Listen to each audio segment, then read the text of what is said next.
존경하는 내외 기빈 여러분, 저는 이번 섹션에 참가하신 여러분들의 축적된 연구와 교육 경험을 바탕으로 동아시아의 평화와 발전에 기여할 수 있는 창의적이고 건설적인 제안들을 많이 제안해 주시길 기대합니다. 이런 공동의 지혜를 모아서 동아시아의 밝은 미래 비전을 그려낼 수 있을 것입니다. 이 세션에 참가하신 내외 기빈 여러분에게 건강과 행운이 함께 하기를 기원합니다. 감사합니다. 네, 총장님 고맙습니다. 자, 그럼 이제 본격적으로 세미나를 시작하겠습니다. 저는 사회를 이제 맡고 있는 저희 대학교 정치외교학과의 강근영입니다. 우리 평화연구소 변정은 소장께서 좋은 자리에 사회를 이제 맡겨주셔서 대단히 감사를 드리겠습니다. 그러면 오늘 발표하실 두 분 교수님과 세 분 토론자분을 이제 간단히 소개하겠습니다. 우선 첫 번째 우리 유인물 순서대로 첫 번째 발표해 주실 분은 조일수 충북대학교 교수님이십니다. 조 교수님은 이제 서울대학교 윤리교육과에서 이제 학사, 석사, 박사를 받으셨고 현재는 충북대학교 윤리교육과 교수로 계시고 주로 정치 철학, 민주시민교육을 가르치고 계십니다. 박수로 환영해 주십시오. 다음은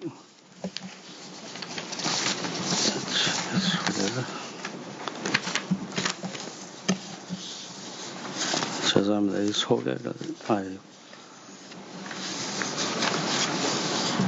하영의 교수님을 소개 올리겠습니다. 이제 지금 경희대학교 후마니타스 칼리지 교수님으로 계시고요. 전공은 주로 이 대만 국립 대학에서 이제 비정치 쪽으로 정치학 박사를 받으셨습니다. 그래서 주로 이 중국 정치 또 여성 정치를 전공하고 계십니다. 고맙습니다. 토론자는 이제 우리 잘 아시는 변정은 평화연구소 소장님 소개 안 하셔도 잘 아시겠죠. 두 번째는 이제 김현수 선생님이신데요. 지금 한국교육과정평가원의 부연구위원님으로 계십니다. 서울대학교 윤리교육과에서 여전히 학부서부터 박사학위까지 받으셨고요. 주로 지금 이 교육과정 문제, 또 통일 문제, 세계 시민교육 그런 쪽에 이제 전공을 하고 계십니다. 박수로 환영해 주십시오. 마지막으로 우리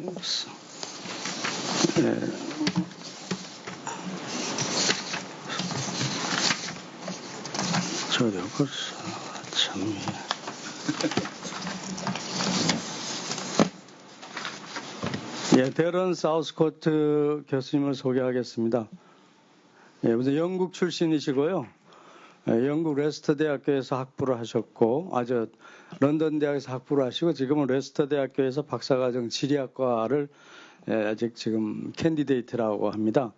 근데 이제 한 8년 전부터 제주도에 와서 사시고, 그러면서 이제 여기 제주도의 여러 가지 환경 문제를 연구하고 있습니다.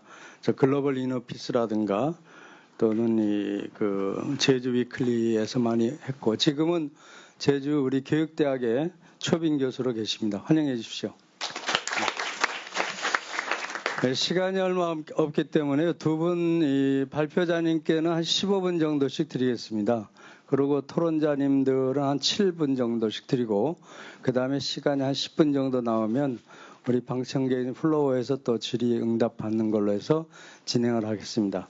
그러면 조 교수님 쓰실 겁니까? PPT 어떻게? 네, 저쪽 사용하겠습니다. 그럼 우리 여기 그냥 내려가 있어야 됩니다. 그냥요? 예. 자, 그럼 15분 정도 부탁드리겠습니다. 네, 감사합니다. 여기 좀 끌 수 있나고? 예, 안녕하십니까. 충북대학교에 근무하는 조일수입니다.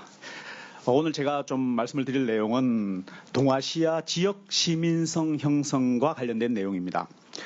결론부터 먼저 좀 말씀을 드리자면은 이 동북아 지역의 평화와 번영을 위해서는 한국, 중국, 일본 이 3국이 가진 어떤 상호 불신이라든가 이 적대감을 없애야 하는데 그러기 위해서는 국가보다는 시민사회나 교육의 힘을 통해 그리고 이 민간 교류들을 통해서 동북아시아 지역 시민성을 형성하고 이것을 확산해 나가는 것이 효과적이지 않겠나라는 생각을 해보았습니다. 이것을 이론적인 측면과 실천적인 측면으로 나누어서 조금 말씀을 드리려 합니다.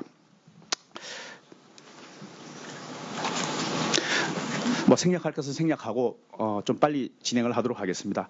주지하시는 것처럼 동북아는 세계에서 가장 역동적인 지역 중에 하나입니다. 그렇지만은 또 다른 한편으로는 이 동북아 지역은 지구촌에서 또한 가장 많은 갈등을 겪고 있는 지역 중에 하나입니다.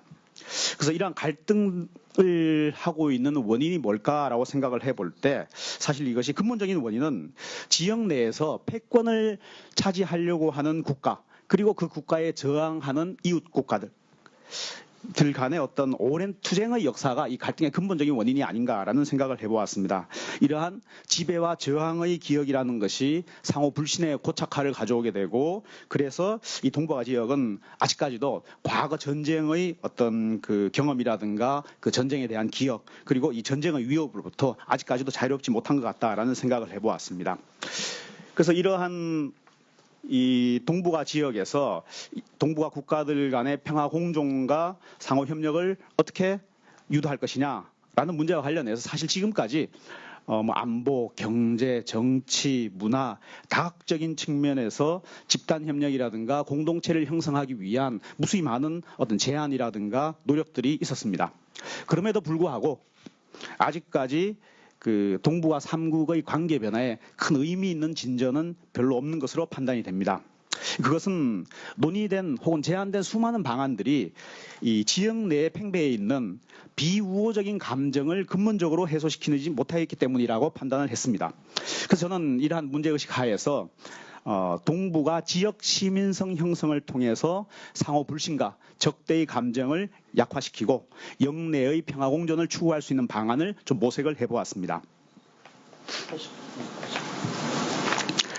근데 제가 지역 시민성이라고 말씀을 드렸는데 조금 생소하리라는 생각이 듭니다. 그래서 우선 동북아시아 지역 시민성에 대한 어떤 구체적인 논의를 하기 앞서 가지고 지역 시민성이라는 것이 이론적인 차원에서 가능할 것인가? 여기에 대해서 먼저 좀 말씀을 드려야 될 것 같습니다. 왜냐하면은 시민성 논의는 근본적으로 시민, 즉 국가 공동체를 전제로 하는 논의입니다. 반면에 동북아 지역은 이 하나의 국가 공동체로 보기 어렵습니다. 이런 이유 때문에 이 지역 시민성이라는 게 성립할 수 있을지 이런 문제를 좀 고민을 해야 될 것 같습니다.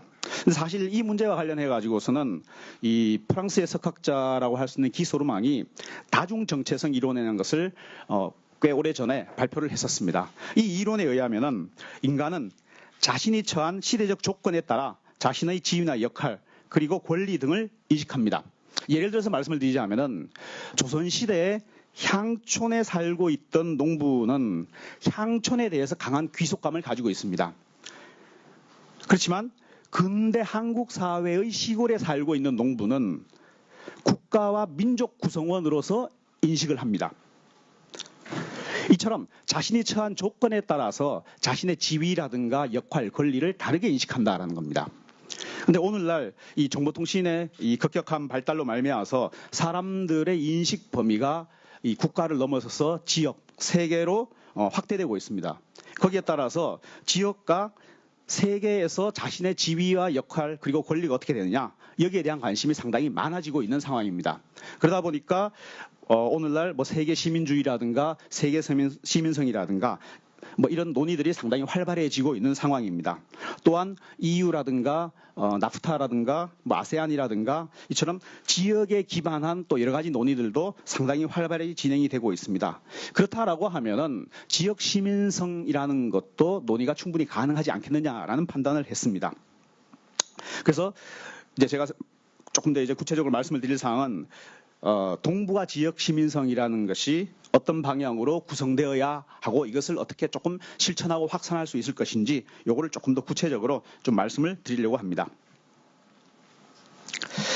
그래서 제가 생각하는 동북아 지역 시민성의 구성 요소는 슬라이드에서 보시는 것처럼 이렇게 한 4가지 정도로 좀 구성이 될 것 같습니다.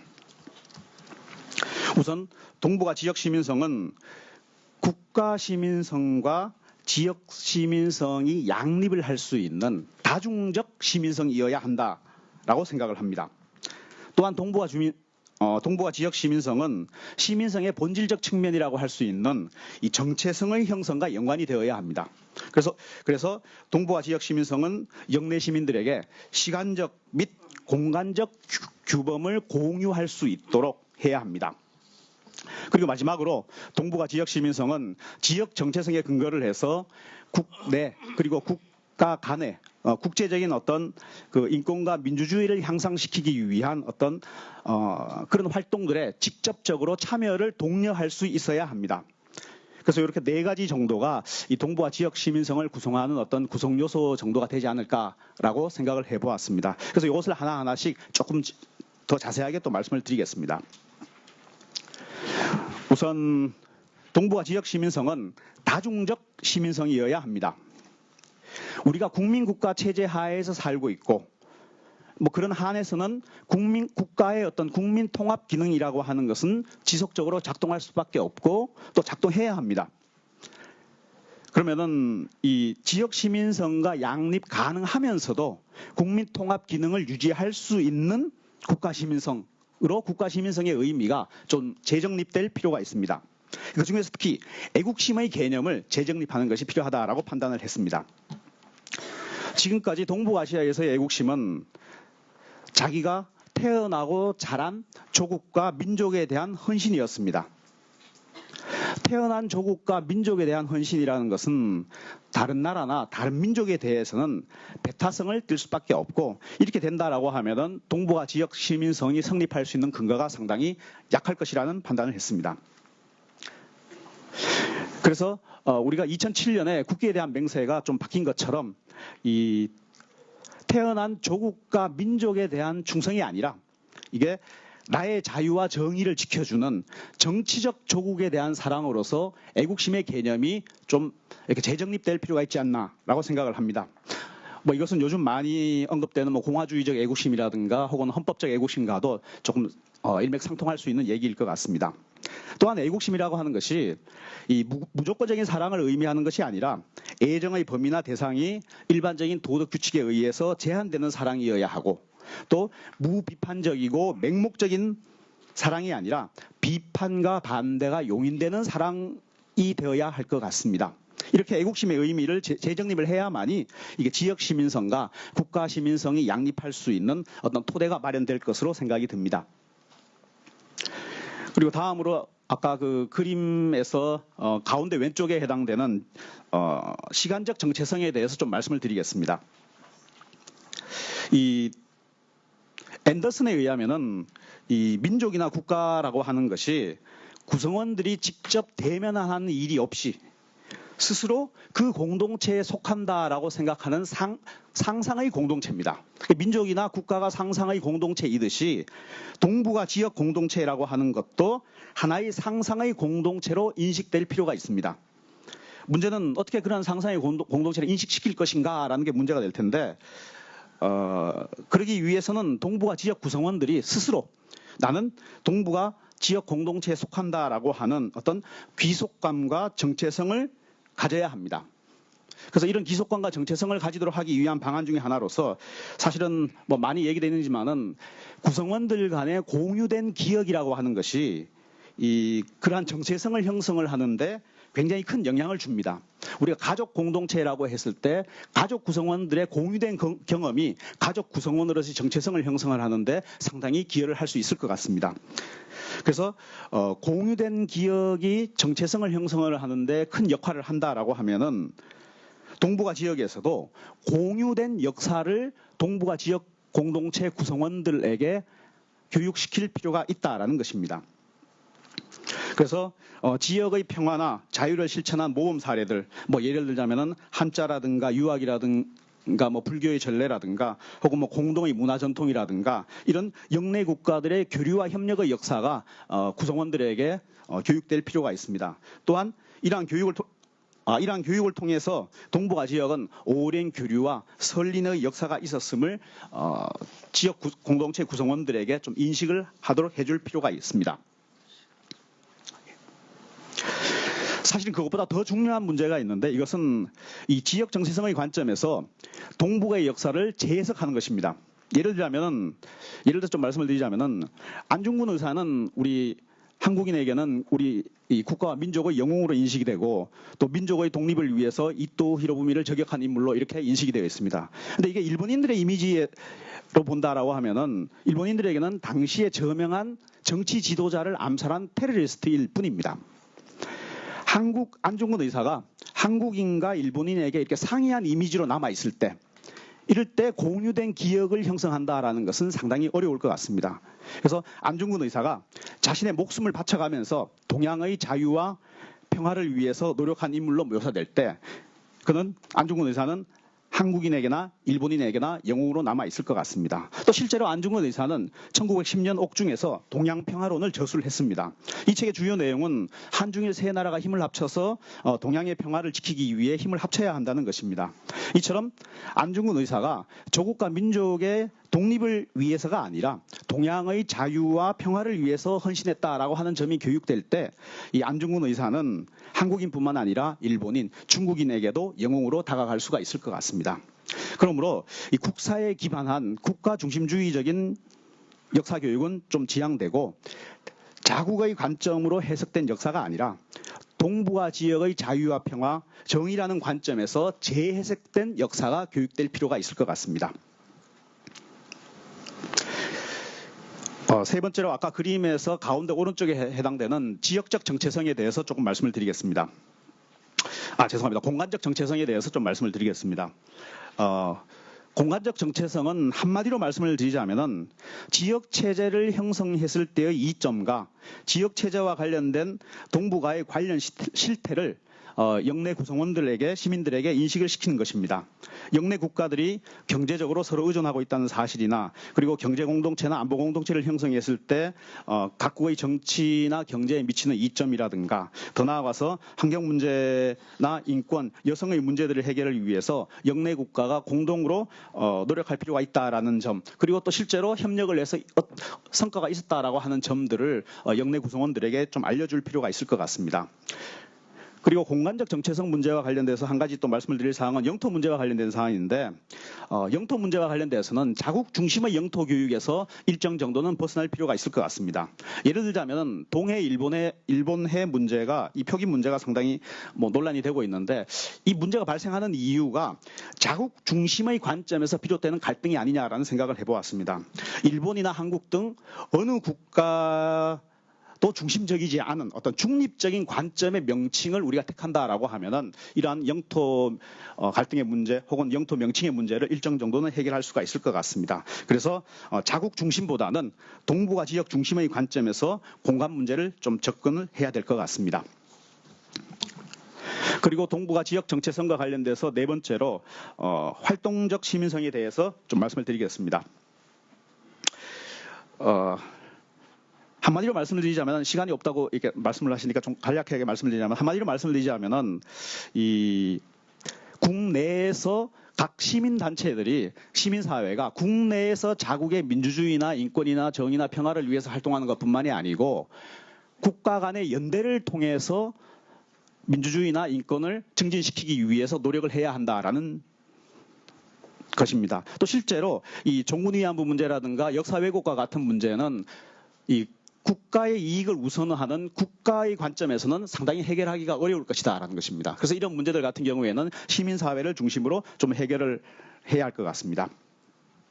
그리고 마지막으로 그러면 과연 이 동북아 지역 시민성을 어떻게 확산시킬 것이냐라는 것인데 이거는 우선 제가 생각할 때 제일 중요한 것 중에 하나는 동북아 지역 시민성의 구성 방향에 대해서 구체적으로 논의하는 것 자체 그 자체가 동북아 지역 시민성을 실천하고 확산하는 과정이 될 것이다라는 겁니다. 그래서 각국의 시민과 전문가들이 모여서 동북아 지역 시민성을 어떻게 구성할 것이냐 논의하는 것이 상당히 필요할 거라는 생각이 듭니다. 그래서 이런 문제 하나 하고 그다음 또 하나는 제가 말씀을 드리고 싶은 것은 미래 세대에 대한 교육입니다.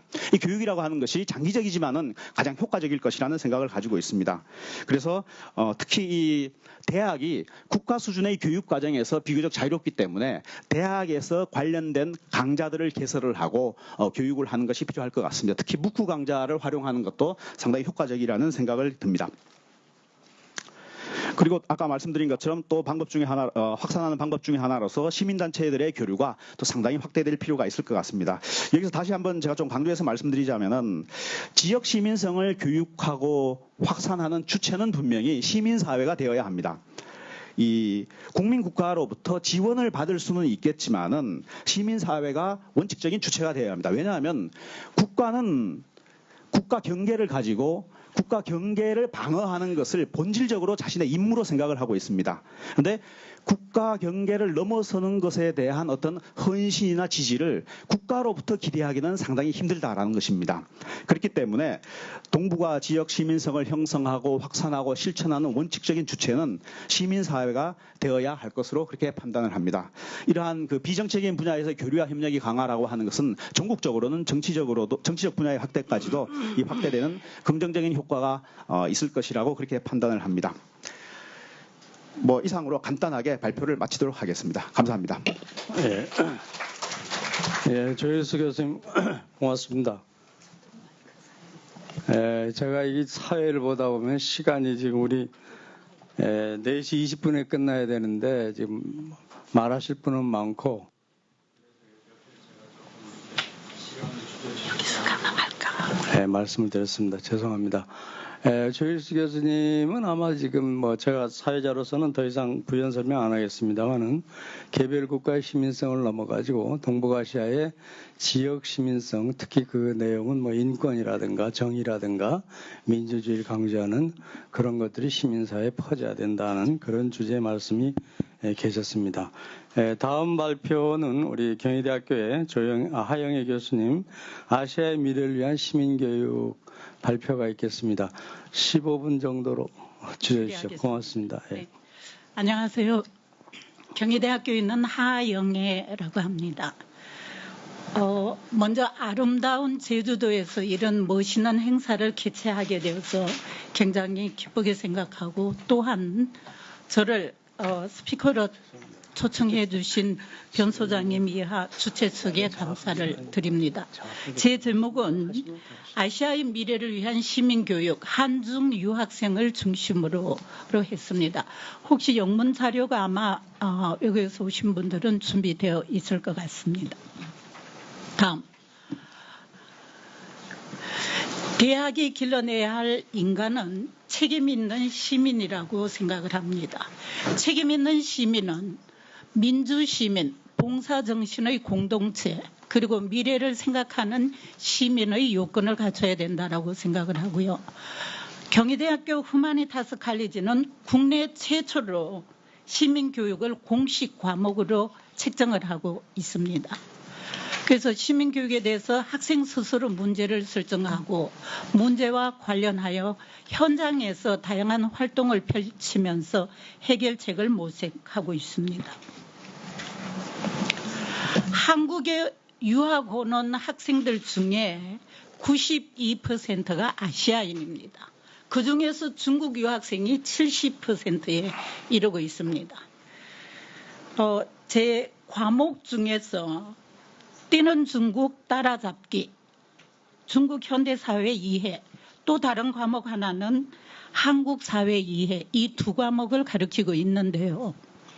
한국과 중국의 유학생들에게 어떻게 지구적 시민을 가르쳐야 할까? 어떻게 하면 상호 간의 문화를 체험하게 할 수 있을까? 이 두 군데에 역점을 두고 진행을 하고 있습니다. 리차드 바레트에 의하면 문화란 어떤 인류 사회의 구성원들 사이에서 공유된 형태들에 대한 학습된 신념들, 전통들, 그리고 지침들의 총체로 정의를 내리고 있습니다. 따라서 한중 양국 대학생들을 중심으로 중국 유학생들의 한국 문화 체험, 그리고 한국 대학생들의 중국 문화 체험 사례를 중심으로 양국 대학생들의 다양한 현장 문화 답습을 고찰하고 이론과 실습을 병행해서 아시아의 미래를 위한 시민 교육의 학습 활동을 고찰함과 동시에 어떻게 나아가야 할 방향을 모색을 해볼까 이렇게 정했습니다. 먼저 경희대 후마니타스 칼리지 시민교육과 실천으로는 청년들의 삶에 대한 고민을 공유하고 사회에 대한 이슈 그리고 공동체 삶과 나눔 문화 등에 대해서 이론과 강의, 현장 활동을 병행하고 있습니다. 한 학기에 약 2,500명의 학생들에게 3명 내지 5명의 팀이 구성이 되어서 500개의 팀을 구성을 하고 있습니다. 사례를 들면은 과대 포장을 고발한 대학생들 해서 시민교육의 힘으로 중앙일보에서 보도된 적이 있고 그 외에 저희 학교 학생들에 대한 다양한 사례가 여러 신문지상에서 보도되고 있습니다. 사례 두 번째는 중국인 유학생으로 구성된 언론 자유조인데요. 얘네들은 작년 말에 한국을 충격으로 몰아넣은 최순실 사태에 대해서 이 주제를 선정하게 된 그 요인을 얘기하고 있고 그네들은 결론 부분에서 중국의 젊은 세대들이 진정한 시민의식을 가지고 정부의 힘에 억눌려서 권리를 빼앗기고 살아가져서는 안 되겠다 하는 소감을 남겼습니다. UN 세계평화의 날 제정의 3파역 조영식 박사와 경희대학교의 평화 실천입니다. 세계평화의 날이 9월 21일입니다만은 여기에 대해서 알고 있는 사람들이 크게 많지 않는 것 같습니다. 이는 1981년 11월 30일 유엔에서 세계평화의 날 86년을 세계평화의 해로 제정 공포했습니다.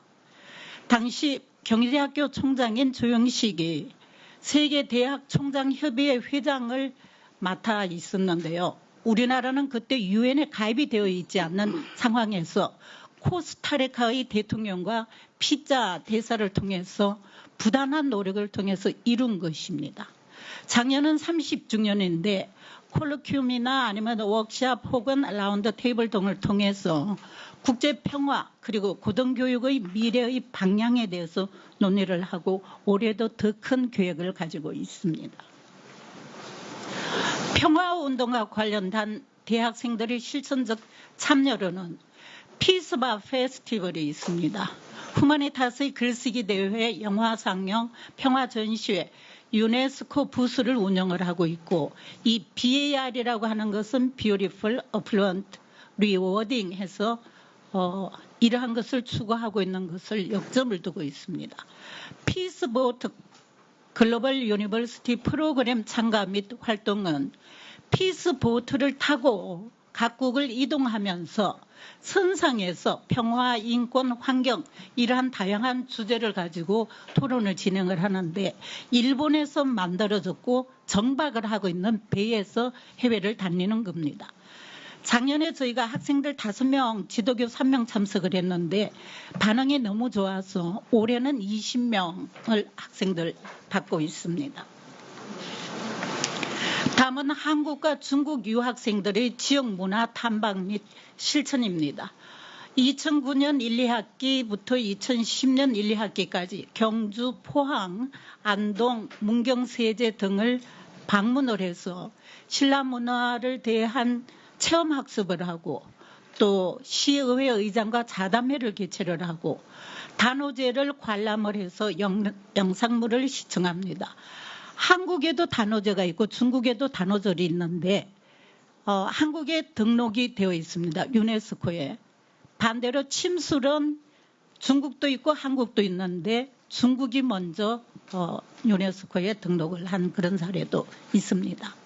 그다음에 선비촌 하회마을을 견학하고 다양한 체험을 하고 왔습니다. 여러분들이 잘 아시는 바와 같이 불국사 그리고 다보탑 스카탑을 볼 수 있습니다. 여기에서는 한중여성교류협회 경주시 지회 회원들이 한복을 입고 중국 유학생들에게 다도 문화를 가르치고 직접 실습해보는 체험 시간을 가졌습니다. 다음은 중국 유학생의 한국 김치 담기 체험 실습 현황입니다. 2007년부터 2010년까지 361명이 한국의 대표적인 음식 문화인 김치를 공장에 직접 가서 만들고 그리고 만든 김치를 개개인이 다 가져오게끔 하고 있습니다. 이외에도 영국, 미국, 중국, 대만의 교수들도 참여를 해서 한국의 문화를 직접 체득하는 그런 시간을 가졌습니다. 이것은 김치 현장 실습인데 많은 유학생들이 이렇게 깨끗하게 하고 있는 것을 보고 놀랐다. 신발도 저희가 신고 가더라고요. 자, 이것은 각국의 유학생들에게 한국의 복장을 좀 입어보는 기회를 가졌었는데 이 맨쪽의 남학생은 한복이 좀 너무 적어서 끼는 그런 표정을 볼 수가 있습니다. 일본 학생, 중국 학생, 다양한 학생들이 참여하고 있습니다. 다만 한국의 학생 및 교수들의 중국 지역 문화 탐방과 체험 학습입니다. 먼저 한국 학생들이 중국 문화 탐방 및 단기 연수는 인민대학에서 저희가 2개월 동안 가서 경제, 정치, 사회, 문화 등에 대해서 특강으로 진행을 하고 또 북경의 현대 자동차 혹은 독일에서 가져 있는 자동차 공장을 방문하고 그 외에 만리장성이나 북경대학 등을 탐방하면서 짜임새 있고 알차게 진행을 했다라고 생각을 합니다. 그런데 이러한 것도 그냥 이루어지는 것이 아니고 단기 연수 가는 학생들을 데려가기 위해서 제가 교수임에도 불구하고 편지를 써서 꼭 좀 갈 수 있게끔 해달라. 학부모들에게 설득을 좀 해서 이루어지기도 했습니다. 이러한 것들은 한국 학생들에게 독특한 중국 문화 답습의 체험으로 오랫동안 기억될 것입니다. 그 다음 심천 북경 한중학술회의입니다. 2010년 7월에 심천에서 한중경제세미나 및 사회발전 포럼에 북경대학, 길림대학 그리고 한국의 많은 대학의 교수들이 참여를 했었습니다. 2011년에는 한중여성경제세미나 및 청소년 문화교류 대회를 했었고요. 저도 110명을 인수를 하고 북경에 가서 청소년 혹은 여성 다양한 세미나와 문화예술을 직접 교류하고 왔었습니다. 이것은 유학생들, 저희 학생들을 데리고 명13릉을 관람을 하고 오는 것이고요. 그래서 북경대학의 굉장히 유명한 도서관 앞, 그 다음에 옆에 있는 것은 미명호라는 호수입니다. 이름이 없는 호수로 유명합니다. 취수에도 또 도움을 줬다라고 합니다. 내몽고 자치구에 가서 그네들의 문화 풍습을 봤었는데요. 흰 머플러를 두르고 있는 사람은 전부 다 한국인입니다. 혹은 몇몇 학생들은 인민대학 학생들도 포함이 되어 있는데 이네들의 문화 관습은 손님들에게 흰 머플러를 이렇게 걸어둔다 하는 것이었는데 저도 그 실제적으로 가지고 있고 강의 중에 학생들에게 보이기도 합니다. 또 물론 다양한 음식이 나와서 아주 재미있게 즐겁게 또 대화들을 많이 했었습니다. 제가 굉장히 빠르게 진행을 했었습니다. 결론 부분에서는 아시아의 시민교육을 위한 과제와 발전 방안입니다. 앞에서 우리가 시민교육과 및 본인의 교육 과목을 중심으로 다양한 교육 현장을 고찰하였습니다. 그럼에도 불구하고 몇 가지 말씀을 드린다면 먼저 시민교육의 활동 분야인데 가장 많은 것이 다문화 관련 문제입니다.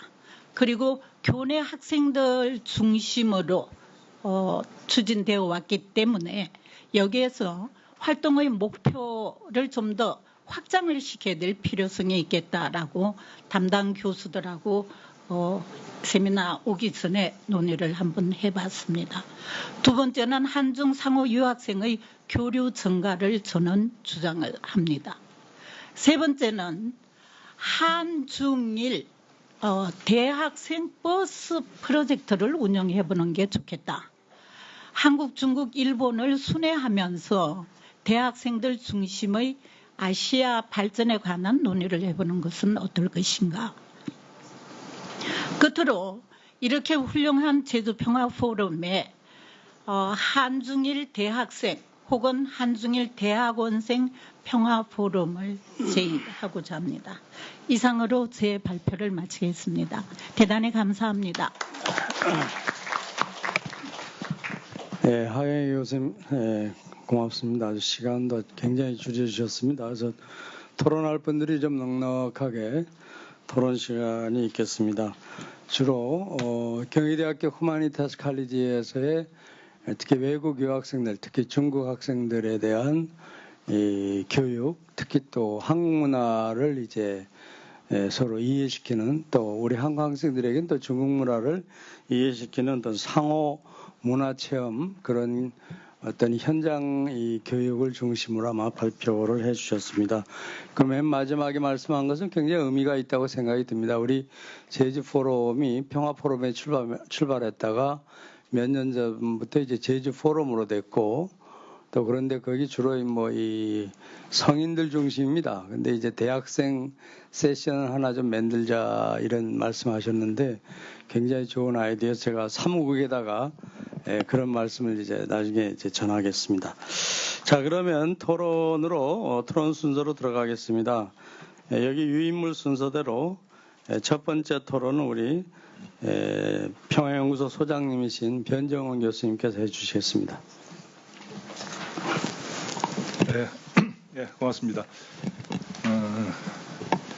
그 개별 국가는 물론이고 또 오늘 이 세션의 주제이기도 한 동북아시아, 더 나아가서 세계적 차원에서 이상적이고 바람직한 미래를 우리가 그리는 데 있어서 가장 중요한 요소 가운데 하나는 어떠한 시민을 길러낼 것인가, 이것이 아닌가 생각합니다.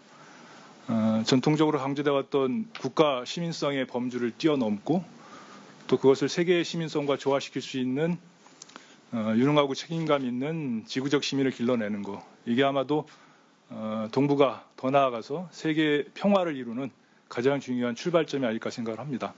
뭐 이런 맥락에서 보자면은 오늘 발표해 주신 조일수 교수님이나 하영희 교수님의 논의는 어떻게 하면은 오늘날 지구인들이 요청하고 있는 소위 새로운 시민을 길러낼 수 있는가라고 하는 것을 이론과 실천의 측면에서 명쾌하게 다뤄주셨기 때문에 오늘날 시민교육의 방향과 과제를 설정하는데 시사하는 바가 많다고 생각을 합니다. 특히 이제 조일수 교수님의 경우 한중일을 관통하는 가운데 국가 시민성과 세계 시민성을 매개할 수 있는 소위 지역 시민성의 가능성을 타진하고 있다라고 하는 점에서 저는 주목을 했습니다.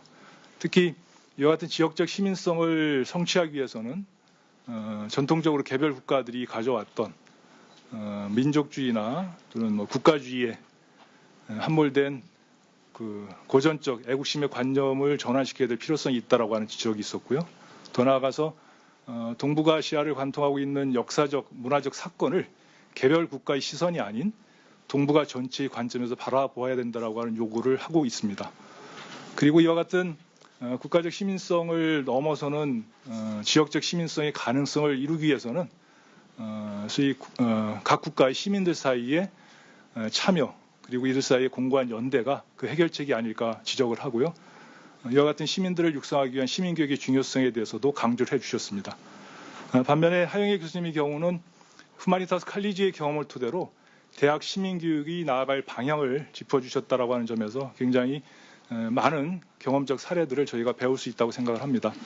특히 후마니타스 칼리지의 실험이 시사하는 바가 몇 가지 있다고 저 나름대로는 판단을 합니다. 그 중에 하나는 과연 대학이 어떤 시민을 길러낼 것인가, 이거에 대한 소위 지식 공동체 내부의 철학과 이념에 대한 확고한 합의가 있었다라고 하는 점, 또 시민교육이 단순히 강의실 내에서 그치지 않고 강의실 밖의 교육과 어떻게 연계될 수 있는가, 즉 살아있는 교육에 대한 중요성을 지적을 해주셨고요. 더 나아가서 우리가 알고자 하는 상대방, 다른 나라의 문화에 대한 이해, 그리고 그러한 문화에 대한 이해를 깊게 하기 위해서 요구되는 어떤 교리의 필요성 같은 것들을 경험적 사례를 통해서 풍부하게 제시해 주셨다고 생각을 합니다. 조일수 교수님께서 말씀하신 어떤 국가적 시민성과 세계 시민성을 매개할 수 있는 지역적 시민성의 아이디어에 저도 공감을 하고요. 또 후마니타스 칼리지의 경험을 통해서 말씀해 주신 시민교육의 방향과 의의에 대해서도 전적으로 공감을 합니다.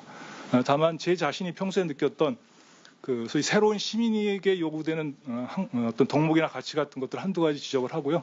두 분께 간단하게 한 가지씩 질문을 드리고자 합니다. 첫째는 소위 얘기하는 새로운 시민이라고 하는 것은 좀 유연한 사고를 발휘할 수 있는 존재여야 된다.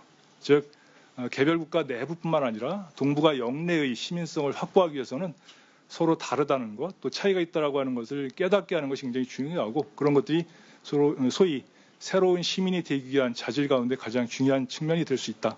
따라서 대학의 시민교육 이런 것들을 강조하고 전달할 수 있을 때 말씀하신 지역적 시민성의 출발도 성공적으로 안착될 수 있다고 생각을 합니다. 다만 말씀드렸던 것처럼 국가 시민성과 세계 시민성을 매개하는 차원에서 지역적 시민성을 말씀을 해주셨는데, 동북아 차원의 지역적 시민성이 세계 시민성으로 나아가는 방향에 대해서 늘 고민이 뒤따라야 된다고 생각을 합니다. 그 이야기는 결국 한중일을 관통하는 지역적 시민성의 한계에서 벗어나서 우리가 동북아 지역적 시민성을 고려할 때 빼놓을 수 없는 존재가 있다고 한다면은 북한이라고 하는 존재라고 생각을 합니다. 그래서 과연 동북아 지역적 시민성의 한계를 뛰어넘어서 아시아 전체라든지 더 나아가서 환태평양 지역으로 그 어떤 시민성의 범주를 확장하기 위해서는 북한 주민들을 어떻게 지역적 시민성 형성 과정에 끌어들일 수 있을 것인가, 이런 것들에 대한 고민이 선행될 필요가 있다고 보여집니다. 그래서 지역적 시민성의 문제를 고민해 오셨기 때문에 우리 조일수 교수님께서 북한 주민들을 지역적 시민성 형성 과정에 끌어들일 수 있는 방안이 있다면 어떤 것이 있는지, 그것에 대해서 의견을 말씀해 주셨으면 좋겠다는 생각이 듭니다. 또 하나는 소위 새로운 시민이라고 하는 존재는 유연한 사고와 더불어 좀 장기적 안목에서 상황을 바라보고 판단할 수 있는 능력을 갖추는 것이 필요하지 않을까 싶습니다.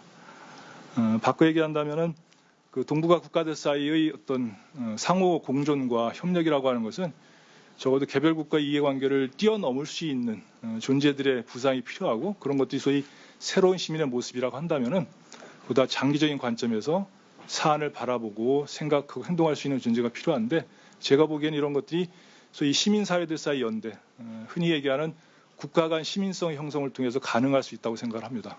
다만 그것이 유연한 사고가 되었든 장기적 안목과 통찰력이 되었든 이런 것들을 겸비한 새로운 시민의 등장을 위해서는 대학 교육이 어떠한 방향을 잡아야 될 것인가라고 하는 것에 대한 소위 인식 공동체의 전향적 인식이 굉장히 중요하다고 생각을 하고요. 그런 면에서 후마니타스 칼리지의 시도라고 하는 것이 많은 대학 교육, 특히 시민 교육을 강조해야 될 상황에 많은 것들을 시사하지 않는가 생각을 합니다. 이와 관련해서 하영애 교수님께 한 가지 여쭙고 싶은 것이 있는데요. 사실 오늘날 대학이 처해 있는 현실을 많은 대학인들은 누구보다도 잘 알고 있으리라고 생각을 합니다. 소위 신자유주의의 어떤 파고 속에서 대학의 어떤 가치를 지키고 대학 교육의 본령을 지킨다라고 하는 것이 굉장히 어려운 상황입니다. 이런 상황 속에서 과연 새로운 시민을 육성하기 위한 대학 시민 교육이 다른 무엇보다도 강조하거나 견지해야 될 가치가 있다면 무엇일까? 그런 것들이 전제될 때 우리가 보았던 후마니타스 칼리지의 여러 가지 선행적 사례들이 더 의미 있게 다가오지 않을까 생각을 합니다. 그래서 이와 같은 구체적인 교육 프로그램이 가능하기 위한 소위 지식 공동체로서의 대학의 가장 1차적인 전제 조건 내지는 기본 전제가 무엇일까? 그것에 대해서 우리 하영애 교수님께서 고견을 좀 말씀해 주시면은 우리 대학뿐만 아니라 한국 내의 많은 대학들이 그 고민에 답하는데 많은 도움이 되지 않을까 생각을 합니다. 네, 감사합니다.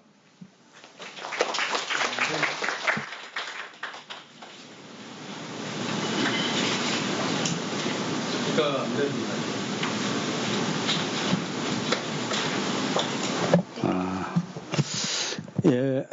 변호사님, 예, 감사합니다.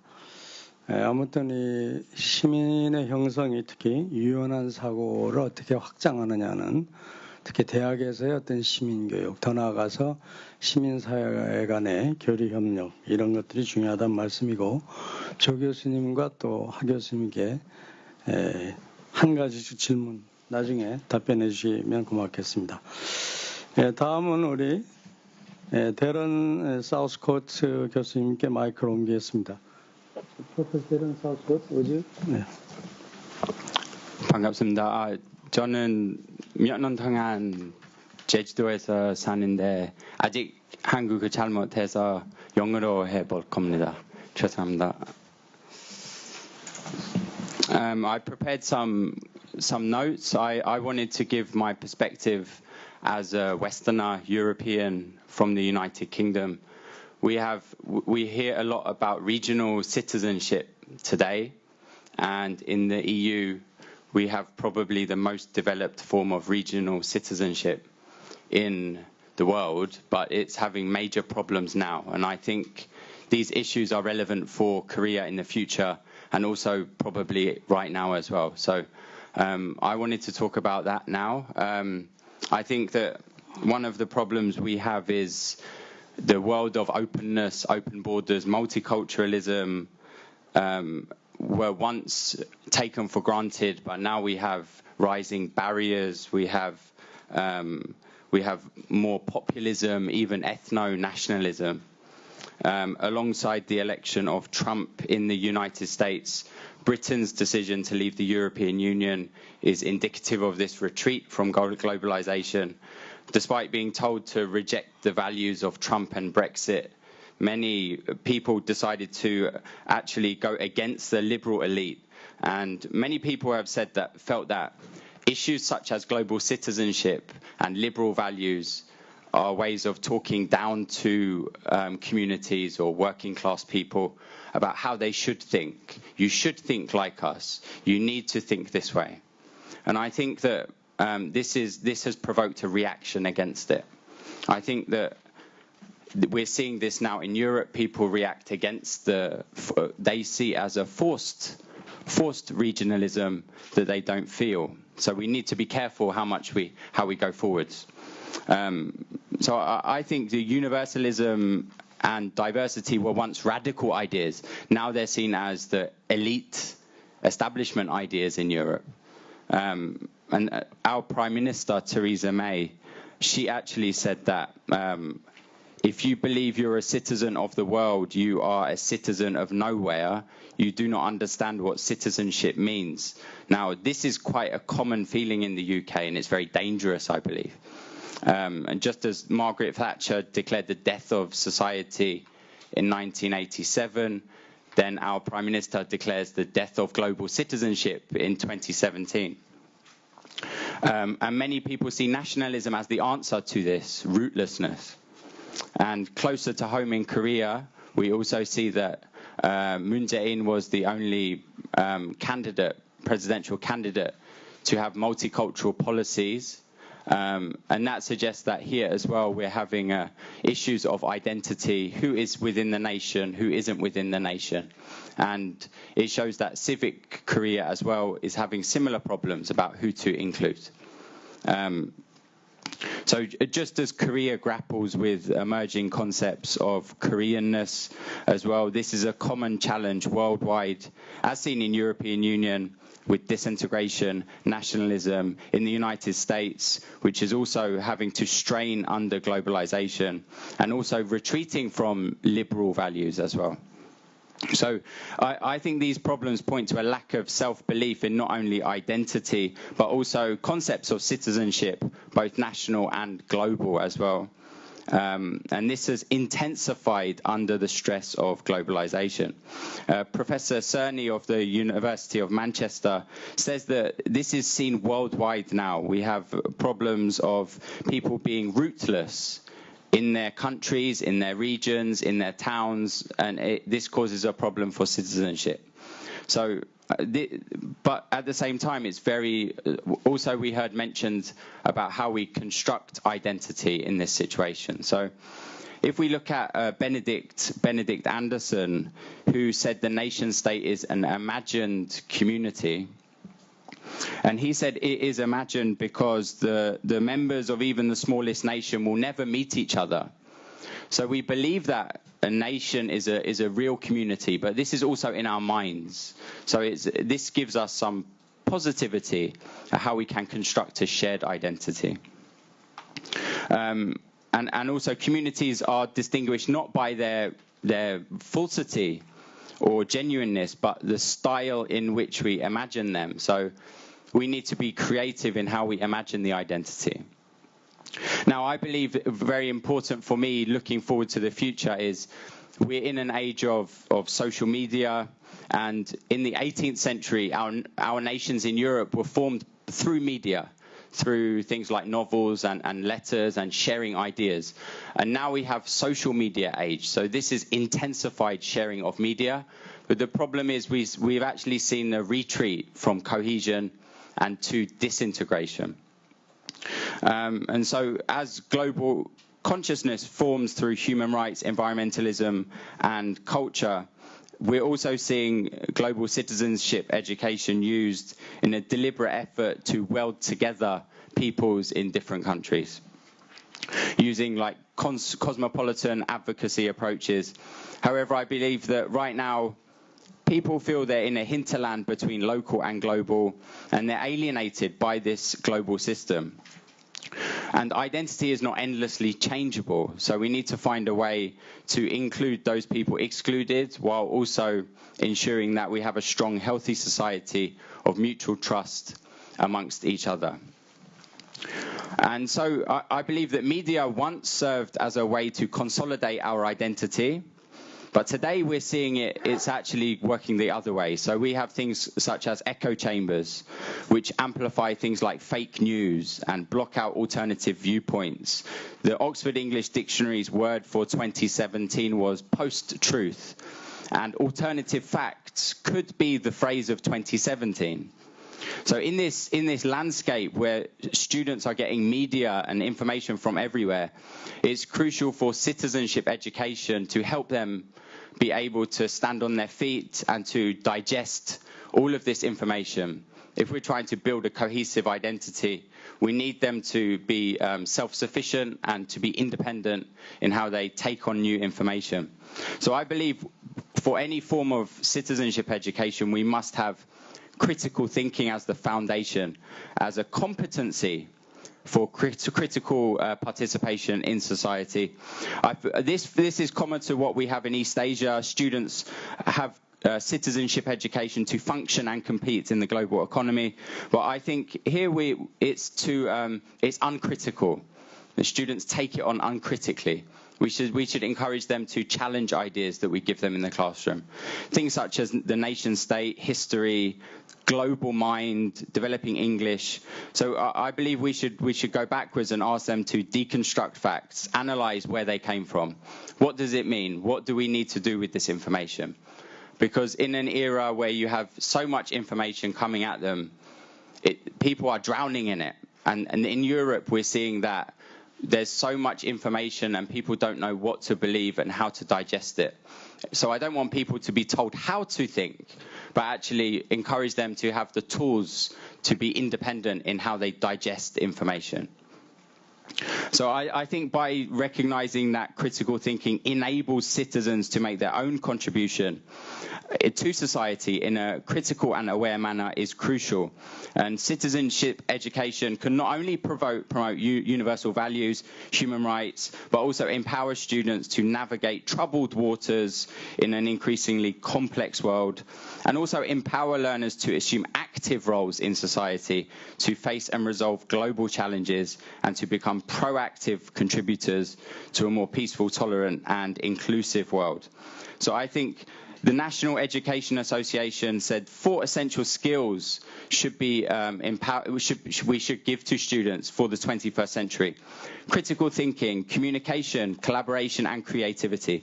All of these allow students to critically engage rather than just digest information we give them.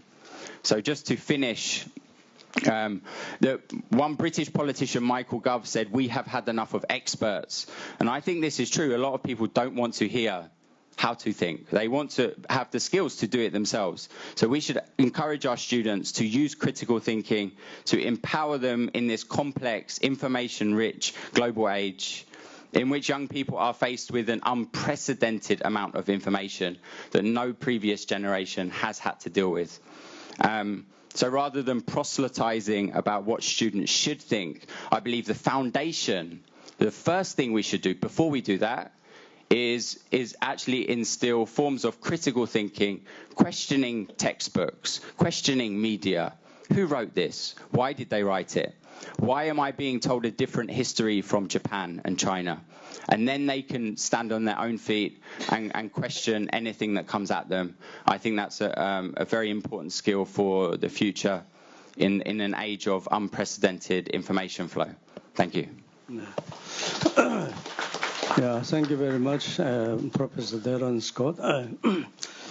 대체적으로 뭐 잘 들으셨겠지만은 이 스코트 선생님의 주장은 지금 뭐 EU가 굉장히 좀 뭐 이 이윤의 시티즌십 같은 것도 좀 혼란스러워지고 또 브렉시트라든가 또 파퓰리즘이 만연되고 있고 또 에스노 내셔널리즘 같은 게 만연되고 있는데 또 요즘 이 SNS라고 하는 게 이제 페이크 뉴스가 굉장히 많아지고 그렇기 때문에 아마 별로 믿을 게 없다고 하는 것 같습니다. 그러니까 이 시민들은 결국 이 크리티컬 띵킹이라고 하는 비판적 사고를 가져야 되고 그래서 뭐든지 의심하는 뭐 뉴스도 의심하고 텍스트북도 의심하고 그래서 독자적인 어떤 새로운 이 시민 그런 이 의식을 가진 시민들을 길러야 우리 사회가 이제 오늘의 주제인 아마 동북아시아의 시민성도 가능하지 않느냐는 그런 말씀인 걸로 저는 이해했습니다. 예, 그럼 마지막으로 우리 김현수 교수님께 마이크를 옮기겠습니다. 예. 예. 이 연구가 초점을 두고 있는 것은 동북아시아 지역의 문제를 해결할 수 있는 방안은 무엇인가라고 하는 질문에 대해서 시민성을 형성함으로써 해결을 할 수 있다라고 하는 아이디어를 가지고 접근하고 있습니다. 특별히 이 동북아시아 지역의 복잡한 환경은 우리가 익히 알고 있는 바인데 이 문제를 해결하기 위한 접근법이 굉장히 많은 것들이 있지만 그중에 특히 시민성 그리고 시민교육이라고 하는 것에 초점을 맞춰서 접근을 하고 있는 것이 특히 이 연구에서 돋보이는 점이라고 할 수 있겠습니다. 이 연구가 가지고 있는 장점은 무엇보다도 동북아시아라고 하는 지역적인 특성을 기반으로 시민성의 기반과 그 핵심을 추출해내고자 한 것이라고 저는 보았습니다. 세계 시민 교육이라고 하는 것이 여러 가지 형태로 추구되고 있지만 범위가 너무나 넓기 때문에 어떤 면에서는 굉장히 공허한 것으로 다가올 수가 있는데 그 지역 기반의 시민성과 세계 시민 교육이라고 하는 것에 그 중간 지점을 찾아서 접근을 시도하고 있다는 것이 많은 시사점을 준다고 대단히 가치 있는 차관점이라고 저는 보았습니다. 두 가지 점에 대해서 여쭙고자 합니다. 첫 번째는 시민성과 시민 교육의 범위로 동북아시아 지역이라고 하는 범위가 지니는 지리적인 특성이 있고 그 한계가 있습니다. 이것을 극복할 수 있는 방안이 무엇인가 여쭙고자 합니다. 이런 질문을 드리고자 하는 이유는 앞에 사례로 들었던 몇 가지 사례들과는 다르게 지금 우리 시민들이 살아가는 물리적인 공간으로서 동북아시아 지역이 지니는 독특한 특징이 존재하기 때문입니다. 앞에 예를 들었던 EU 회원국이나 유럽 지역 또 나프타 관련된 북미 지역 이런 곳들은 육로 이동이 굉장히 잘 활성화되어 있고요.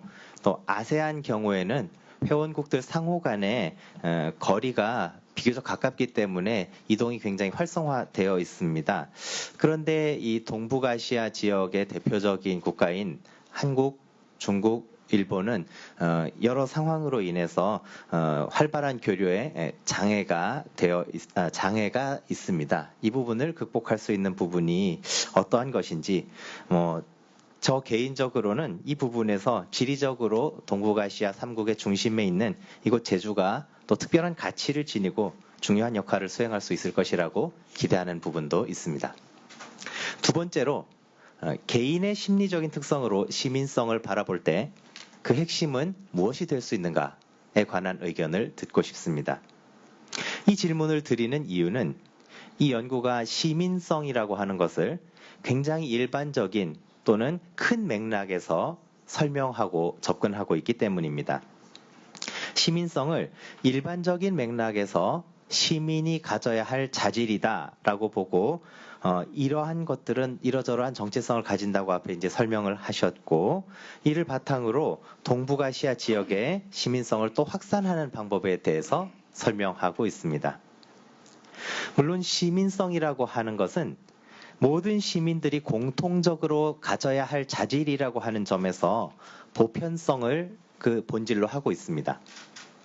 그렇지만 최근 이루어지고 있는 시민성에 관한 연구는 시민이 가져야 할 자질이라고 하는 것보다는 그 시민이 무엇을 구체적으로 할 수 있느냐라고 하는 역량, 즉 컴피턴시 개념에서 이루어지고 있습니다. 개인이 수행하고 달성할 수 있는 자질, 즉 개인적인 특질로서 시민성에 대한 접근이 이루어지고 있는 현재 추세 연구의 추세에 비추어 볼 때 동북아시아 지역의 시민이 동북아시아 지역의 구성원으로서 독특하게 해낼 수 있는 자신의 역량이라고 하는 것은 무엇인지 스스로 실천할 수 있고 스스로 만들어낼 수 있고 길러낼 수 있는 그런 특징은 무엇인지에 대해서 또 그것을 길러줄 수 있는 방안이 무엇인지에 대해서 의견을 듣고자 합니다. 이 동북아시아 지역이라고 하는 것을 기반으로 한 시민성의 구성 그리고 그 확산은 한편으로는 보편적인 시민의 자질이라고 하는 것도 키워야 하고 또 다른 한편으로는 해당 지역의 시민에게 특별히 요청되는 고유한 특징으로서의 자질을 동시에 추구해야 한다는 점에서 상당한 어려움이 있을 것이라고 생각합니다. 그렇지만 그 중간 지점의 스펙트럼을 분리해내고 거기에 대해서 도전적으로 접근하고 있는 이 연구 앞으로 더 많은 성과가 있을 것이라고 기대하면서 의견을 듣고자 합니다. 감사합니다. 김현수 교수님 고맙습니다. 우선 두 분 발표자가 답변을 듣기 전에 저희도 시간이 조금 있기 때문에요. 플로어에 계시는 선생님들의 질문 한 두 분이나 세 분 정도만 받고 같이 답변하는 걸로 진행하겠습니다. 혹시 뭐 좋은 의견 계시면 좀 개진해 주시면 고맙겠습니다만 오늘 우리 강명철 선생님 예.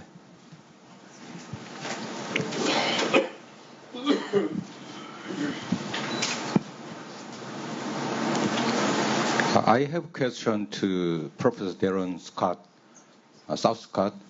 You mean increasing access to neighboring countries will increase mutual understanding, but fake news and wrong information hurt each other. You mean that? Or mutual understanding cannot increase according to increasing access to information to neighboring country. What do you mean? I don't understand correctly. If we look at Europe, there's unprecedented cooperation, integration, mixture of families, population, but we see a seeming increase in populism, nationalism, because partly fueled by things such as fake news or press fear-mongering about refugees, lack of accurate information about certain issues such as the effects of migration on jobs, on employment, on wages, on economic benefits of migration. So we expected that increased exchange would naturally increase friendship and cooperation. But we see in an era where news sources are so diverse, we're not reading the same information. We're getting them from different places, and there is no hierarchy. So the prestige of media has gone. So people don't trust any media now. So people are getting media from their own places, but they're not everyone, but they might not be aware of where that news is coming from and what its intentions are. And at the same time, I don't think it's correct to tell people that they need to be liberal. They need to be open, because people no longer respect elite or establishment viewpoints. So the more you tell them to think in a certain way, it's just as likely to increase backlash. So what I think is important is to have a foundation of critical media literacy, so students know where the media is coming from, what kind of perhaps objectives it has, and then they can engage knowingly, actively, participate with the media. So I'm not saying that increased participation creates hostility. No, I didn't mean that. I think in this situation where information is so diverse and we're drowning in information, I think without having the critical thinking skills available through university, through high school, probably should be from elementary school, then there's a danger that we'll see more and more populism, antagonism, and less liberalism, or not liberalism in left-right politics, but open-mindedness, acceptance of others. So we're seeing less acceptance of others, but more interaction with others in the UK in many ways because of this situation. So I think as Korea's going through that situation at a different stage, in a different way, I also think in our schools, in our universities, we should have that as a foundation. Critical thinking, so that people can engage knowingly, actively in the new landscape. Because global citizenship education must be founded on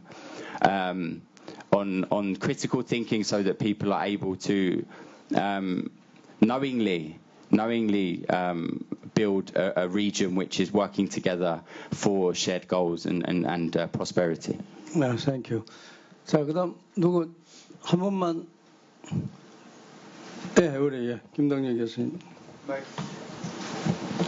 간단하게 해주십시오. 시간이 지금 얼마 안 남았습니다. 지금. 네, 알겠습니다.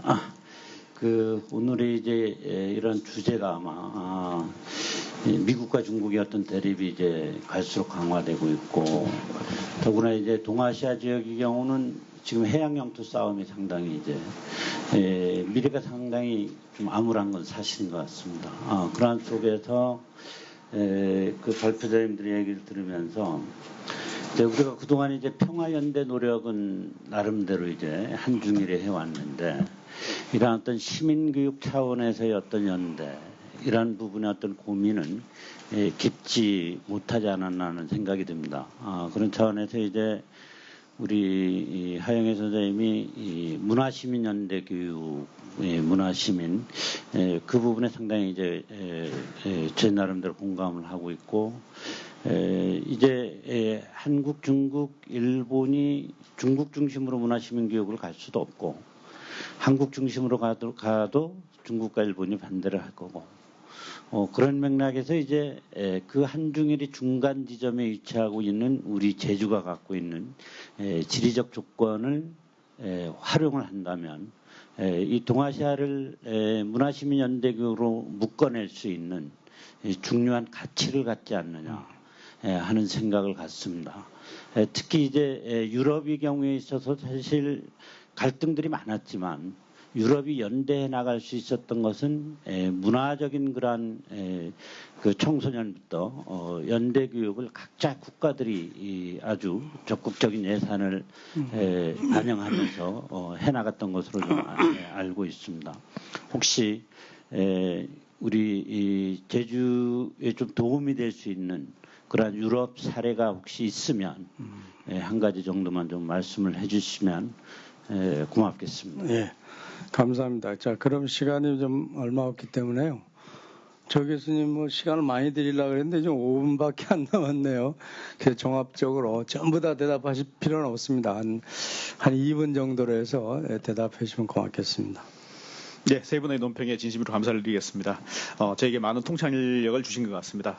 좀 여러 가지 질문들이 있었는데 뭐 각각의 질문에 개별적으로 대답을 하기보다는 좀 종합을 해가지고 말씀을 드리겠습니다. 우선 첫 번째로 김현수 박사님께서 동부아시아 지역이라는 범위가 지닌 어떤 지리적인 특성과 한계를 극복할 수 있는 방안이 뭐냐? 라는 질문이 있었고 또 이 질문은 변정훈 교수님께서 북한 주민들을 지역 시민성 교육에 동참시킬 수 있는 어떤 방안들이 있느냐라는 것과도 조금 상통하는 질문이었던 것 같습니다. 이 문제가 북한 주민을 어떻게 동북아 지역 시민성 교육에 동참할 것이냐 이 문제와 관련돼서 솔직하게 말씀드리면 아무런 생각이 없습니다. 뭐 이렇게 특별히 뭐 이렇게 제가 아이디어가 없는데 이 북한 정치 체제가 근본적으로 변화를 한다거나 아니면은 국제 관계가 어떤 급격한 변화를 겪지 않는다면은 아마 동북아 지역 시민성 교육에 북한을 동참시키는 것은 상당히 어렵지 않나라는 그런 생각을 합니다. 이 문제와 관련해서는 오히려 저보다도 이 변정훈 교수님께서 이 북한이라든가 통일 교육에 대해서 상당히 오랫동안 또 연구를 해오셨으니까 오히려 이렇게 대답을 가지시고 질문을 하신 게 아닌가라는 의심이 약간은 듭니다. 그래서 오히려 뭐 이렇게 생각을 한번 들어보고 싶은 변 교수님의 생각을 조금 들어봤으면 하는 생각도 있습니다.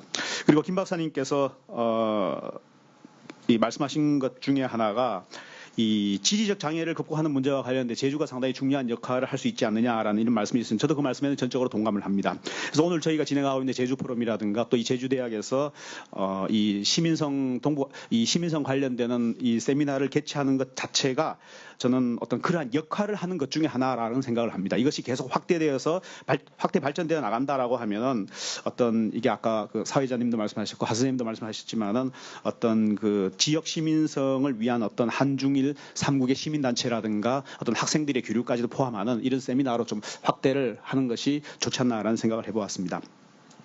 그리고 또 다른 질문으로 동북아시아 시민으로 지녀야 하는 컴피턴시 역량이 무엇이냐라는 질문이 좀 있었습니다. 그런데 이 질문에 대답은 또 마침 이게 재밌게도 이 데런 사우스콧 교수께서 또 일부 대답을 해주셨습니다. 크리티컬 싱킹이라고 일부 대답을 해주셨습니다. 근데 저는 근본적으로는 이런 생각을 가지고 있습니다. 동북아 지역 시민성이라는 게 역량이 뭐냐라고 하는 걸 미리 확정 짓기보다는 이게 우리가 사실은 한중일 3국이 모여서 만들어가는 것이다라는 겁니다. 이 만들어가는 과정 자체가 이게 동북아 지역 시민성 그리고 역량이라고 하는 것이 이 형성되어가는 과정 그 자체가 이 지역 시민성을 실천하고 확산해 나가는 과정이라는 생각을 가지고 있습니다. 그렇기 때문에 미리 뭐 물론 뭐 예를 들어서 커뮤니케이션 능력이라든가 아니면은 뭐 갈등을 평화적으로 해결하는 능력이라든가 우리 사우스콧 교수님께서 강조하신 이 비판적 사고 능력이라든가 뭐 이런 것들 미리 우리 규정을 할 수는 있겠지만은 사실 이건 미리 규정을 하기보다는 오히려 이 한중일 3국의 시민들이나 전문가들이 모여가지고 만들어가는 과정 그게 오히려 저는 더 시민성을 실천하고 확산하는 것이 아닌가라는 생각을 좀 해보았습니다. 그리고 사우스콧 교수님께서 세계 시민성에 대한 언급을 해주셨고 또 김 박사님께서 시민성의 보편적 성격과 특성을 어떻게 좀 조화시킬 것인가라는 질문이 있었는데 저는 뭐 이건 아까 말씀드린 것처럼 국가 시민성이 지역 시민성이나 세계 시민성과 좀 양립 가능하기 위해서는 애국심이라든가 정체성에 대한 어떤 그 국가 정체성에 대한 우리의 생각이 조금 바뀌어야 된다라는 생각을 가지고 있습니다. 지금처럼 민족주의라든가 국가주의에 매몰되어 있는 상황이라고 한다라면은 이 지역 시민성은 상당히 성립하기 어려울 것 같습니다. 그래서 저는 이 국가 시민성을 조금 우리가 좀 재조명하고 성찰을 해야 될 필요가 있지 않냐라는 생각이 듭니다. 그리고 이게 세계 시민성과의 관련성과 좀 생각을 해보면 아까 김현수 박사께서도 말씀을 하셨지만은 세계 시민성은 우리에게는 너무 멀리 떨어져 있는 내용이고 피부에 직접적으로 와닿지가 않습니다. 그렇지만 동북아 지역 시민성이라고 하는 것은 우리에게 조금 더 가까이 있는 것이고 우리가 조금 더 쉽게 접할 수 있으리라는 생각이 듭니다. 그래서 실천 전략의 측면에서 멀리 있는 물론 세계 시민성도 추구를 해야겠지만 실천 전략의 측면에서는 동북아 지역성을 형성을 하면서 세계 시민성으로 나아가는 것이 조금 더 낫지 않을까라는 그런 생각을 해보았습니다. 예, 감사합니다. 예, 고맙습니다. 그다음에 하영 교수님 또 한 2분 정도 네, 간단하게 남녀 평등하게 주셔야 되는데 저에게 2분밖에 안 주셨습니다. 일단 변 교수님 그 좋은 질문 주셨는데 인간의 가치 형성에 있어서 배워서 익힌 문화다습은 굉장히 중요하다고 생각을 합니다. 제가 수십 년 전에 하와이를 갔었는데 알로하 하는 것을 안녕하십니까로 배웠는데 그것이 지금도 내리에서 그대로 일어나고 있습니다. 그래서 이 점이 무엇보다 중요하기 때문에 상호 문화 교류와 교육 교류는 더욱 향상시킬 필요가 있다 이렇게 생각합니다. 경희대학이 지금 약 3,000명의 외국인 학생들이 있습니다. 중국이 1입니다. 2,500여 명. 그다음에 일본이 150명, 대만이 80명입니다. 좀 더 교류 활성화가 되어야 걔네들이 나중에 컸을 때에 정말 한중일을 위해서 뭔가 할 수 있지 않나 이렇게 생각을 합니다. 그다음 교수님 말씀에 대한 답변을 드리면 저는 제주도 굉장히 사랑합니다. 중국의 거물급 여성들이 왔을 때 제가 제주도를 데리고 왔고 모시고 왔고 또 현재 중국 대사부인 이산 대사부인을 제가 사단법인 한중여성교류협회 회장을 하고 있습니다. 23년째 하고 있습니다. 물론 제가 창립을 했고요. 모시고 와서 처음으로 한국이 처음이고 제주도가 처음이라고 해서 그분을 일주일 동안 저희가 계속 안내를 했었습니다. 작년에 제가 중국의 전국 부녀연합회 초청으로 일주일간 다녀온 적이 있는데 저희 한중여성교류협회 제주지회가 있습니다. 제주지회장도 왔었는데 중국에 다니면서 저희가 계속 제주도만큼 좋은 데가 어디냐. 한국 오면 제주도 오시라. 이렇게 계속 막 얘기를 했었습니다. 그래서 평화있음 제주도라고 하고 있기 때문에 지금과 같은 이러한 그 제주 포럼 나가서는 제주 평화 포럼이 좀 더 내실을 개할 수 있도록 이 시민교육 혹은 젊은 학생들하고 어떻게 이렇게 연계시키는가가 상당히 중요하다고 생각을 하고 있습니다. 그래서 아까 제가 말미에 그러한 얘기를 했었습니다. 짧게 하나만 더 얘기하고 가면 중국 유학생 데리고 제가 경주를 갔습니다. 종교 분과가 있어서 토론을 하는데 밤 한 2시가 됐었습니다. 근데 얘네들 종교 분과는 불국사에 가서 아침에 스님들하고 이렇게 참선하는 걸 한번 보고 싶다라고 해서 원래는 얘네들만 가기로 했는데 전원이 다 간다고 해서 저희가 새벽 4시에 가서 1시간 동안 뭐 이렇게 같이 참선하고 혹은 뭐 연불하고 하는 그런 시간을 가졌습니다. 저는 그것이 애들이 살아가면서 어려움이 왜 없겠습니까? 나중에 컸을 때에 자기를 성찰할 수 있는 그런 어떤 내면의 시간을 갖는 것도 중요하다라고 생각을 했습니다. 아무튼 여성 문제 혹은 청소년 문제, 대학 문제에 대해서 저는 계속 그 문화적으로 접근을 해야 된다는 것을 강력하게 주장하고 약간의 뭐 애로사항 혹은 불합리스러운 점이 있지만 중국은 지리적으로 역사적으로 가깝고 서구에 비해서 애들이 올 수 있는 조건이 많이 있습니다. 비용이 쌉니다. 제가 총장님도 계시지만 이런 말씀 드리기가 죄송하지만 전국에 있는 각 대학이 학생들, 외국인 학생들은 열외로 받아들일 수 있습니다.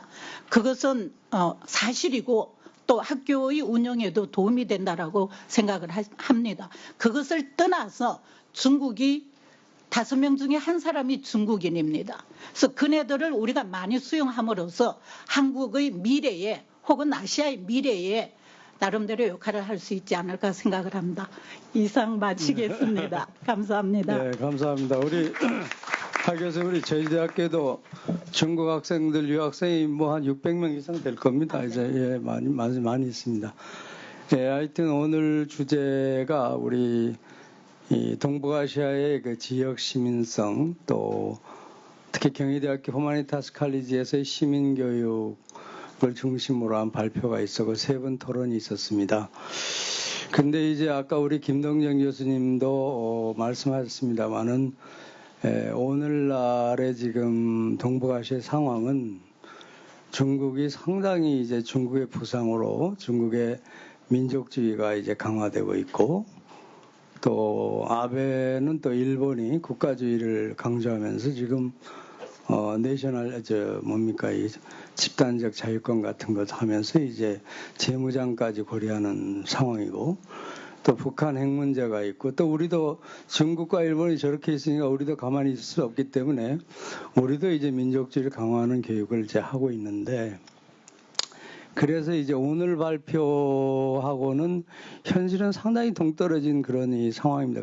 그러나 우리는 어떤 의미를 저는 생각해 봤냐면 그럴수록 국가가 이렇게 국가주의 민족주의로 나갈수록 우리 시민사회 대학은 그래도 시민 간의 연대 또 오늘 우리 조일수 교수님에서 얘기한 동북아시아의 이제 어떤 그 시민성 소위 그 아시아적 정체성을 가르치는 이런 이 교육이 필요하고 이것이 장기적으로 동아시아의 평화, 세계의 평화를 위해서 가장 중요한 것이 아닌가 하는 생각을 합니다.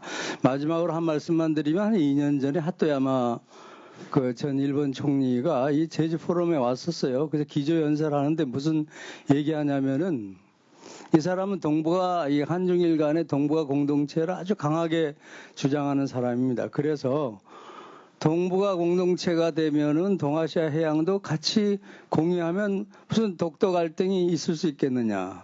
또 생각구 따오이따오 갈등도 있을 수 있겠냐. 같이 이용하면 되지 않겠냐는 그런 말씀을 하시더라고요. 저는 그걸 들으면서 참 의미 있는 얘기다. 그러나 일본 내에서 하토야마 총리는 우주인이라고 또 비판받거든요. 아주 엉뚱한 얘기를 한다고. 그러나 이 엉뚱한 얘기들이 언젠가 또 현실화될 수도 있을 겁니다. 그래서 오늘 우리 세미나에서 주장한 이 지역 근대 시민성이라든가 또는 세계 시민성 이런 것들이 앞으로 현실화될 그런 길 위해서 우리 대학에 있는 분들이 좀 적극적으로 노력해야 되지 않느냐. 또 오늘 총장님이 말씀하신 그 인류의 보편적 가치를 강조하는 교육 또 다양한 문화의 다양성을 강조하는 교육이 그 내용이 돼야 되지 않나 하는 생각입니다. 자, 하여튼 끝까지 이제 참여해 주신 우리 방청객들에게 선생님께 고마운 말씀을 드리고요. 오늘 조일수 하영의 두 분 교수님 또 총장님 기조연설도 고맙습니다. 또 세 분 토론자분께 감사의 말씀을 드리면서 이 세션을 마치겠습니다. 감사합니다.